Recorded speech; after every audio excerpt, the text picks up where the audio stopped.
Hello friends, मैं हूं समीर और आपके लिए आज फाइनल रिवीजन आधुनिक भारत का चौथा सेट लेकर के आया हूं। ये एग्ज़ाम पॉइंट ऑफ व्यू से काफ़ी महत्वपूर्ण है क्योंकि जो हमारे एग्ज़ाम में पूछे जाते हैं आधुनिक भारत से सबसे अधिक क्वेश्चन होते हैं। तो चलिए शुरू करते हैं आज का आधुनिक भारत में। देखते हैं क्या है।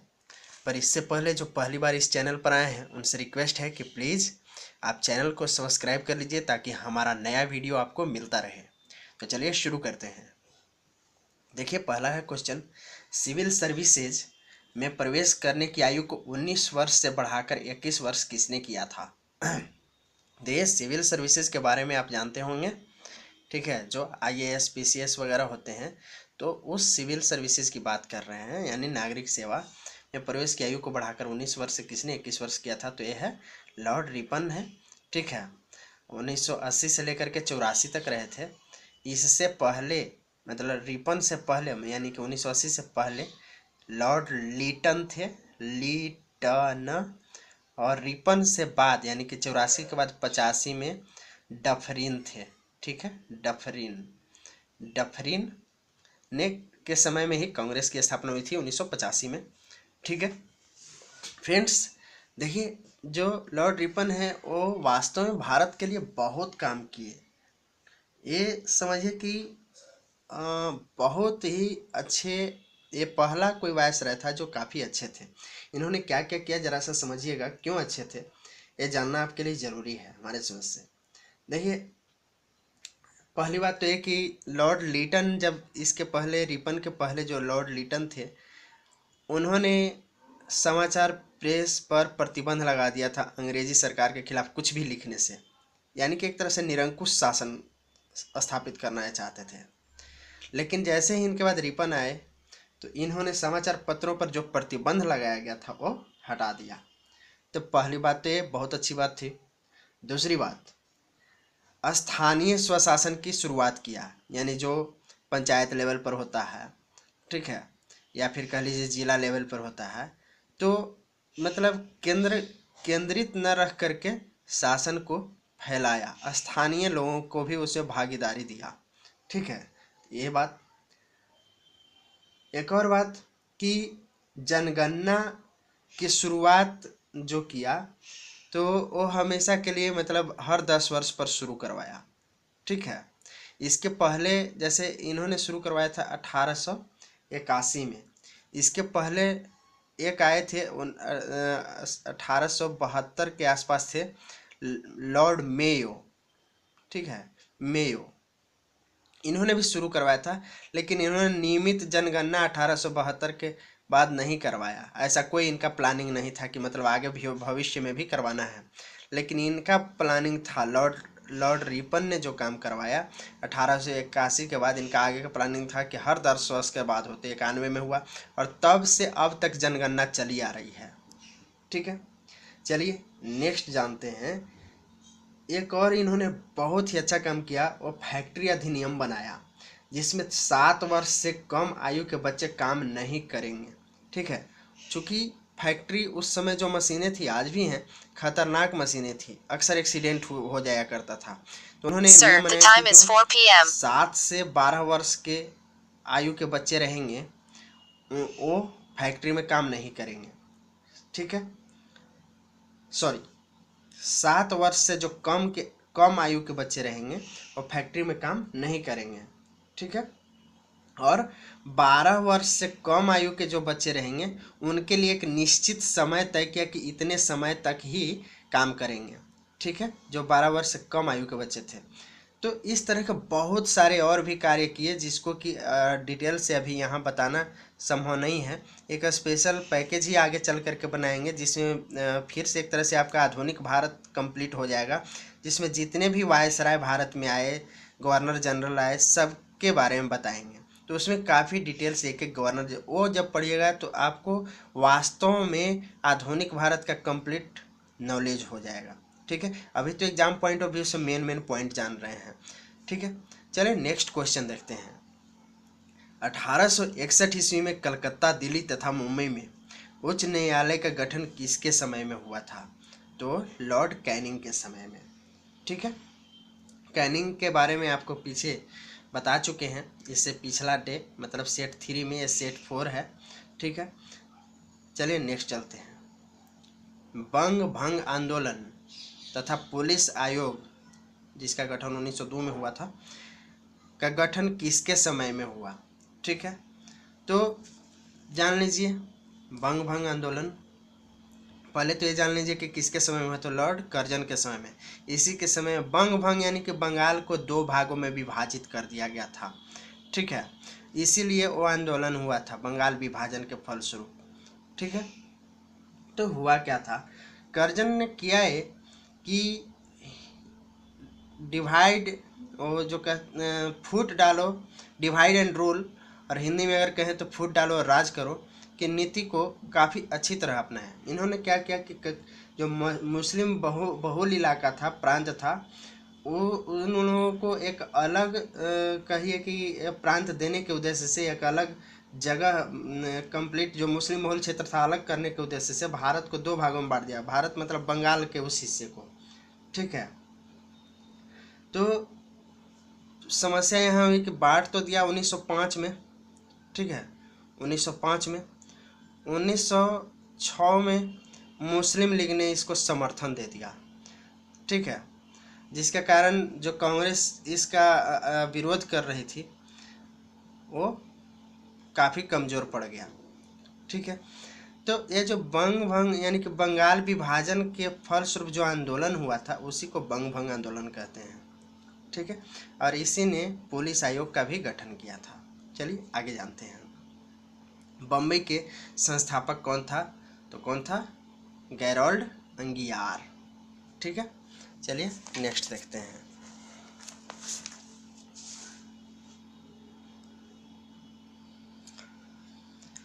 नेक्स्ट है मुगल साम्राज्य के प्रमुख शासकों का क्रम है, तो क्या है? बाबर, हुमायूं, अकबर, जहांगीर, शाहजहां, औरंगजेब। तो इसको याद कैसे रखेंगे? अब हो सकता है किन्हीं लोगों को याद ना हो पाए, तो देखिए इसका ट्रिक एक याद रखिएगा। भाज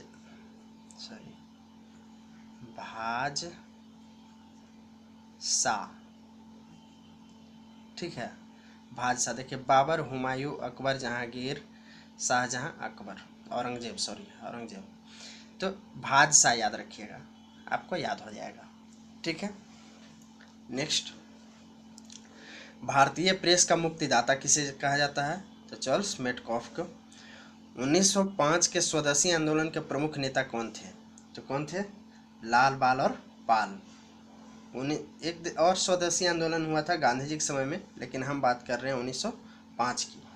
देखिए हुआ क्या था, 1905 का स्वदेशी आंदोलन वास्तव में जो बंग भंग आंदोलन था उसी का परिणाम था। ये लोग उसका विरोध कर रहे थे। ठीक है, और आखिर विरोध करने का तरीका क्या अपनाया जाए, तो इन लोगों ने डिसाइड किया कि जितने भी विदेशी सामान हैं हम उसका बहिष्कार करेंगे। ऑटोमेटिक जो विदेशी लोग अपना सामान बेच करके हमसे पैसा उगाते हैं, हमसे पैसा लेते हैं, उसी पैसे का इस्तेमाल हम ही पर करते हैं, हमें गुलाम बनाने में। तो हम उनके सामान को क्या करेंगे? बहिष्कार करेंगे। इन्होंने ये किया था। बाद में इसी सिद्धांत को गांधी जी ने अपनाया था। ठीक है, और एक अच्छा हथियार बनाया था। तो ये जो है 19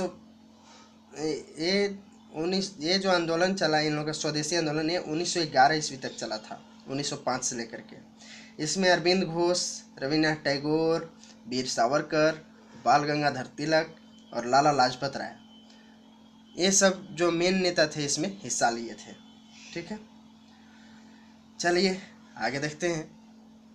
गणपति उत्सव 1893 तथा शिवाजी उत्सव 1895 मनाना प्रारंभ किसने किया था? बाल गंगाधर तिलक ने। ठीक है, देखिए बाल गंगाधर तिलक ने इसे शुरू किया था, इसके पीछे बहुत बड़ा उद्देश्य था। इसके पहले ये जो पूजा होती थी ये परिवार तक सीमित था, एक घर तक सीमित था, हर लोग अपने अपने घर में करते थे। आज जो देखते होंगे मुंबई में गणपति उत्सव, इतना विकराल रूप देने वाले बाल गंगाधर तिलक ही थे। इसके पीछे मकसद ये था कि लोगों को एक जगह जमा किया जाए। अलग अलग अगर रहेंगे लोग, घर में रहेंगे, कितने लोगों के घर जा जा करके अपनी क्रांति के बारे में बताइएगा। तो इस बहाने लोग क्या होते थे, एक जगह जमा होते थे और वहाँ पर क्रांतिकारी कविताएं होती थी, भाषण होते थे, जिससे लोगों में जोश आता था, उमंग आता था अपने देश के प्रति। तो ये वास्तव में ये चीज़ था। आज भले ही कम्प्लीटली ये हो चुका है धार्मिक, लेकिन उस समय इनका उद्देश्य धार्मिक आम लोगों के लिए रहा होगा जरूर, लेकिन इनका उद्देश्य वास्तव में धार्मिक न होकर के क्रांतिकारी था। ठीक है, चलिए नेक्स्ट देखते हैं। इंडियन होम रूल सोसाइटी की स्थापना किसने किया था? तो श्यामजी कृष्ण वर्मा ने। ठीक है, जान लीजिए कि श्यामजी कृष्ण वर्मा ने इंडिया हाउस की भी स्थापना किया था। और ये पूछता है कि इंडिया हाउस कहाँ है, तो इंडिया हाउस इंग्लैंड में है, जिसकी स्थापना श्यामजी कृष्ण जब इंग्लैंड में थे उस समय किए थे, इंडिया हाउस की। ठीक है, बाद में जब ये भारत आए तो 1905 में कुछ क्रांतिकारी छात्रों को जमा किया और बनाया इंडियन होम रूल सोसाइटी। ठीक है, ये जो श्यामजी कृष्ण वर्मा थे, ये बाल गंगाधर तिलक और दयानंद से काफ़ी प्रभावित थे और कहिए कि उन लोगों के रास्ते को अपनाते थे। और ये एक बहुत बड़ी बात है कि पहले भारतीय थे जो ऑक्सफोर्ड यूनिवर्सिटी से एमए पहली बार किए थे और बैरिस्ट्री की भी डिग्री पहली बार ली थी। किसी भारतीय ने अगर पहली बार एमए किया ऑक्सफोर्ड यूनिवर्सिटी से तो वो थे श्यामजी कृष्ण वर्मा। ठीक है, और बैरिस्ट्री भी पास किए थे। चलिए नेक्स्ट जानते हैं।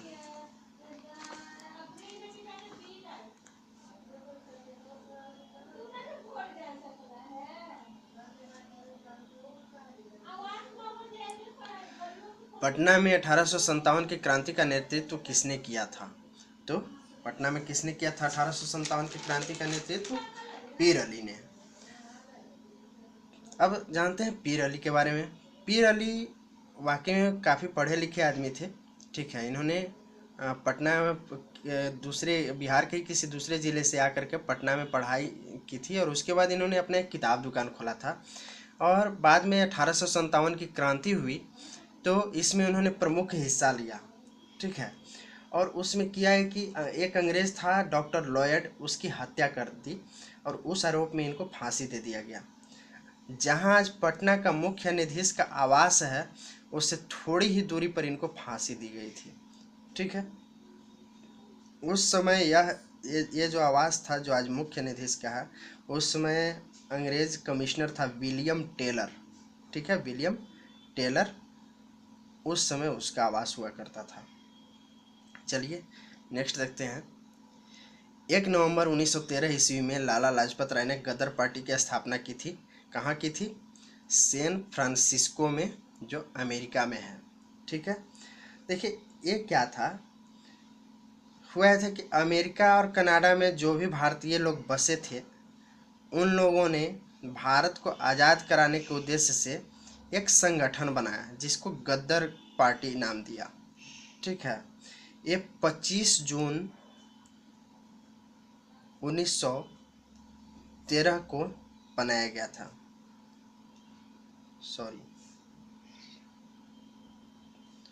1 नवंबर 1913 को। ठीक है, 1 नवंबर 1913 को सैन फ्रांसिस्को में। ठीक है, इन्होंने एक अखबार भी निकाला था गदर कर करके, और वो उर्दू में और क्या कहते हैं, पंजाबी भाषा जो उन लोगों का है, उर्दू और पंजाबी में निकलता था। बाद में और भी एडिशन अलग अलग भाषा में निकलने लगा। और एक सबसे बड़ी बात यह है कि विभिन्न देशों में जाता था ये अखबार। ठीक है, इस पार्टी को प्रशांत तट का हिंदी संघ, प्रशांत तट का हिंदी संघ भी कहा जाता था। ठीक है, इस पार्टी का मुख्य उद्देश्य बस यही था कि अंग्रेजों को किस तरह भारत से बाहर करना है। ठीक है, हालांकि बाद में ये पार्टी असफल हुआ, बहुत सारे उसके वजह हैं, उसको डिटेल से अगर पढ़ना है तो आप विकिपीडिया पर लिखिएगा गद्दार पार्टी या तो आ जाएगा। ठीक है, गूगल में सर्च कीजिएगा गदर पार्टी तो आ जाएगा कैसे असफल हुआ। काफ़ी इंटरेस्टिंग स्टोरी है, काफ़ी अजीब है कि इतने बड़ा सोच रखने वाले लोग भी कि कुछ लोगों की वजह से एक क्रांति असफल हो गया, नहीं तो काफ़ी बड़ी क्रांति होने वाली थी। चलिए नेक्स्ट देखते हैं। गदर पार्टी के प्रथम अध्यक्ष कौन थे? तो थे सोहन सिंह भकना। ठीक है, और जान लीजिए कि सोहन सिंह भकना तो अध्यक्ष थे और महासचिव थे लाला हरदयाल। ठीक है, चलिए आगे देखते हैं।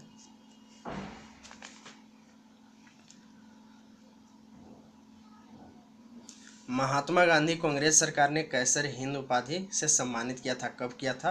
1915 में। हालांकि बाद में ये लौटा दिए थे। ठीक है, अंग्रेजों को जब ये अपना पहला असहयोग जो पहला आंदोलन शुरू ये कर रहे थे, असहयोग आंदोलन, उस समय इन्होंने अपना ये कैसर हिंद की उपाधि लौटा दिया था। अंग्रेजों को तिनकठिया प्रथा को किस कारण से बंद करना पड़ा था? तो चंपारण विद्रोह के कारण। देखिए हुआ यह था कि वहाँ जो किसान थे उनसे वहाँ के ज़मींदार ज़बरदस्ती क्या करते थे, ये जो ज़मींदार थे ये ज़बरदस्ती खेती करवाते थे नील का यहाँ के किसानों से। ठीक है, जिसमें 20 कट्ठा में 3 कट्ठा में नील की खेती करनी होती थी। 17 कट्ठा में आप जो भी करना चाहते हैं कीजिए, 3 कट्ठा में नील की खेती करनी होती थी। ठीक है, और ये मजबूरी था कि आपको करना था, नहीं करते तो उसके लिए दंड दिया जाता था। और अंग्रेज सरकार इन जमींदारों का सपोर्टर था। ठीक है, तो इस तरह से इसी को कहते हैं 3 कठिया प्रणाली, 3 कठिया प्रथा या प्रणाली। ठीक है, इससे नील की खेती से होती है थी कि 1 से 2 साल होते होते वो खेत पूरी तरह बंजर हो जाती थी। तो धीरे धीरे वहाँ की अच्छी खासी खेत बंजर होने लगी थी, जिसका किसान विरोध नहीं कर पा रहे थे क्योंकि ज़मींदार भी शोषक था और अंग्रेज भी शोषक थे। तो एक किसान थे वहाँ के रामचंद्र शुक्ल। ठीक है, रामचंद्र शुक्ल, ये गांधी जी से लखनऊ में मिले। लखनऊ में गांधी जी आए हुए थे किसी सभा में भाग लेने। ठीक है, गांधी जी से मिलने के बाद वहाँ पर कुछ बातें हुई। ठीक है, साथ में कुछ और लोग भी गए थे। उसके बाद फिर कलकत्ता गांधी जी कुछ काम से चले गए, फिर कलकत्ता भी ये गए और कलकत्ता से गांधी जी को चंपारण लाए। गांधी जी उसके पहले चंपारण के बारे में कुछ नहीं जानते थे। यहाँ जब किसानों की स्थिति दयनीय देखी तब इन्होंने शुरू किया अपना पहला आंदोलन, चंपारण सत्याग्रह, और यहीं से फिर गांधी जी पूरे देश दुनिया में जाने लगे। ठीक है, चलिए चंपारण विद्रोह देख लिए। नेक्स्ट देखते हैं होम रूल लीग 1916 में जिसकी स्थापना हुई थी, कि स्थापना किसने की थी? तो एनी बेसेंट ने, ये मद्रास में की थी। दरअसल उसी समय बाल गंगाधर तिलक भी किए थे और वो पुणे में किए थे। तो बहुत बार ऐसा क्वेश्चन आता है कि होम रूल की स्थापना किसने की थी। अब एनी बेसेंट आप यहाँ पढ़े और हटा दिया, ऑप्शन में दिया बाल गंगाधर तिलक, तो माथा खराब। पढ़े जो थे एनी बेसेंट, तो खराब नहीं करना है। दोनों में से जो भी ऑप्शन एक रहे, वो कोई एक ही ऑप्शन एग्जाम में आएगा, तो जो भी ऑप्शन रहेगा उसको आप टिक कीजिएगा। ठीक है, तो इसके बारे में ज़रा से जान लेते हैं। हुआ यह था कि जब प्रथम विश्व युद्ध शुरू हुआ तो कांग्रेसी लोग ऐसा सोचे, अंग्रेज़ों ने भारतीयों से मदद मांगी, तो कांग्रेसियों ने सोचा कि मदद अगर करेंगे तो शायद भारत को अंग्रेज आसानी से आज़ाद कर देंगे और जल्द ही आज़ाद कर देंगे। लेकिन जल्द ही इनका अनुमान गलत हो गया। ठीक है, ये जो कांग्रेसी थे इनका अनुमान गलत साबित होने, इन लोगों को लगा कि नहीं, इतना आसानी से भारत को ये आज़ाद करने वाले नहीं हैं। तब हुआ है कि इन लोगों ने, एनी बेसेंट ने मद्रास में और बाल गंगाधर तिलक ने पुणे में एक संस्था बनाई जिसका नाम था होम रूल लीग। वास्तव में कह लीजिए कांग्रेस का ही एक हैंड था। ठीक है, और बाद में जा कर के एक कांग्रेस में विलय भी हो गया था, ज़्यादा दिन तक नहीं चल पाया। ठीक है, और फिर एक खत्म ही हो गया कांग्रेस में विलय होकर के। इसका मुख्य उद्देश्य था कि स्वराज प्राप्त करना है। ठीक है, और और जो स्वराज तो प्राप्त करना है, और वो भी बिना हथियार उठाए, मतलब हथियार नहीं उठाना है। ठीक है, चलिए नेक्स्ट जानते हैं। रॉलेट एक्ट यानी काला कानून लागू किया गया था कब? देखिए 19 मार्च 1919 को लॉर्ड चेम्सफोर्ड के समय। ठीक है, अब एक काला कानून था क्या, क्यों इतना विरोध हुआ, इसके वजह से जालियांवाला बाग हत्याकांड तक हुआ, तो वास्तव में ये था क्या? काला कानून में, रॉलेट एक्ट में ये प्रावधान बनाया गया था कि किसी भी व्यक्ति को बिना बताए, बिना कारण बताए गिरफ्तार किया जा सकता है। ठीक है, बिना कारण बताए देश से बाहर निकाला जा सकता है, बिना कारण बताए, बिना कोई कोर्ट जज का उसको कोई भी सज़ा दिया जा सकता है। तो एक और वो खास करके राजनीतिक लोगों को, जो कि विरोध करते थे अंग्रेज़ों का, जो स्वराज की चाह रखते थे, जो स्वतंत्रता की चाह रखते थे, उन लोगों को टारगेट कर करके और क्या किया जाने लगा कि गिरफ्तार किया जाने लगा। और इसी का बाद में विरोध हुआ, जिसका परिणाम जालियांवाला बाग हत्याकांड निकला। ठीक है, तो ये था रॉलेट एक्ट। ठीक है, अब नेक्स्ट है जालियांवाला बाग हत्याकांड कब हुआ? तो आप जानते हैं 13 अप्रैल 1919 को लॉर्ड चेम्सफोर्ड के समय। तो ये था क्या जालियांवाला बाग हत्याकांड? हम समझते हैं आप सभी लोग जानते होंगे कि जनरल ओ डायर ने क्या किया था कि गोली चलवा दिया था निहत्थे लोगों पर। ठीक है, वो लोग क्या हुए थे, जालियांवाला बाग अमृतसर में एक जगह है, वहाँ पर बहुत सारे लोग जमा हुए थे। अब जमा हुए थे इस रॉलेट एक्ट के विरोध में। ठीक है, जिसमें जनरल ओ डायर ने क्या किया कि एक ही सिर्फ एंट्री गेट ही था, एग्जिट गेट था ही नहीं, एक ही गली था और बहुत ही पतली गली थी, बाकी चारों ओर से दीवार से घेरा हुआ था वो बाग। ठीक है, और उस गेट पर से खड़ा होकर के और सैनिकों को आदेश दे दिया कि गोली चलाओ, और उसमें सैकड़ों लोग मारे गए थे। ठीक है, नेक्स्ट, जालियांवाला बाग हत्याकांड को किसने अंजाम दिया? तो जनरल ओ डायर। आप जान लीजिए कि जनरल ओ डायर को एक भारतीय ने, जिसका नाम था उधम सिंह, उधम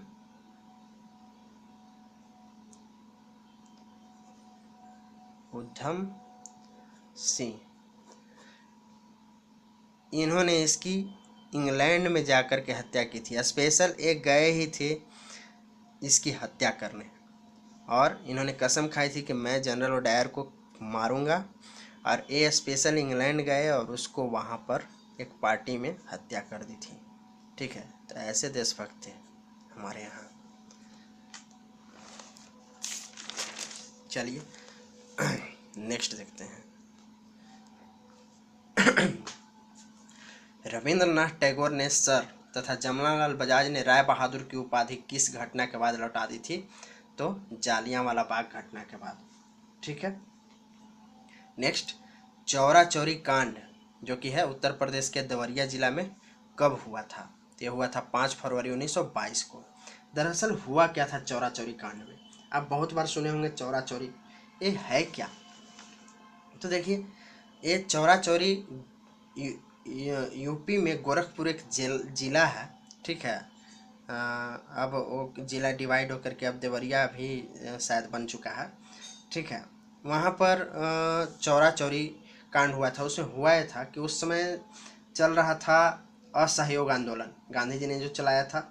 ठीक है, और काफ़ी सफल हो रहा था, लेकिन हुआ है कि एकाएक किसी कारणवश 4 फरवरी 1922 को 5 फरवरी 1922 को किया है कि कुछ लोगों ने, जो वहाँ पर एक थाना था अंग्रेज़ों का, ब्रिटिश सरकार का एक थाना था, उसको आग लगा दिया। ठीक है, जिसमें 22 पुलिस वाले जिंदा जल करके मर गए। ठीक है, इसके कारण गांधी जी ने क्या किया कि असहयोग आंदोलन को रोक दिया, बोला कि ये सही नहीं हुआ, मैं अपना आंदोलन रोक रहा हूँ। ठीक है, हालांकि इसका परिणाम बहुत भयंकर निकला, बहुत बुरा भी हुआ। असहयोग आंदोलन लोगों ने क्या किया था कि सरकार का काम छोड़ दिया था, नौकरी करना छोड़ दिया था। तो पहली बात ये कि लोगों को लगा था कि चलो स्वराज की प्राप्ति हो, लेकिन गांधी जी ने एकाएक आंदोलन रोक दिया। एक छोटी सी घटना की वजह से तो हुआ ये कि लोग बेरोजगार हो गए, स्टूडेंट्स थे वो कॉलेज छोड़ दिए थे, वो बेरोजगार हो गए, सॉरी वो उन्होंने उन लोगों का अब कॉलेज बंद हो गया, दोबारा अंग्रेज सरकार उसमें एडमिशन नहीं दे रही थी, तो इस तरह से काफ़ी असर पड़ा। ठीक है। हाँ, एक काम जो किया था मदन मोहन मालवीय ने कि चौरा चौरी कांड में जितने भी अभियुक्त थे जिनको अपराधी मान रही थी अंग्रेज सरकार, उन सब को मदन मोहन मालवीय ने बचा लिया था, वकील के तौर पर वही काम कर रहे थे और सभी का केस लड़ा था और सभी को बचा लिया था। ठीक है, चलिए नेक्स्ट जानते हैं 21 नंबर। ठीक है, गांधी जी ने 12 फरवरी 1922 ईस्वी को किस घटना से दुखी होकर असहयोग आंदोलन स्थगित कर दिया था? तो चौरी चौरा घटना। ठीक है, चलिए नेक्स्ट।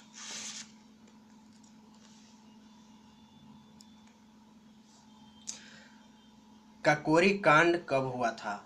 तो काकोरी कांड कब हुआ था? 9 अगस्त 1925 ईस्वी को। ये काकोरी कांड था क्या? चलिए जानते हैं। हुआ यह था कि मान लीजिए आप क्रांतिकारी हैं, या चलिए आप में बहुत क्रांति की भावना है, लेकिन आप रुक कहाँ जाते हैं जब आपके पास कोई साधन नहीं होता?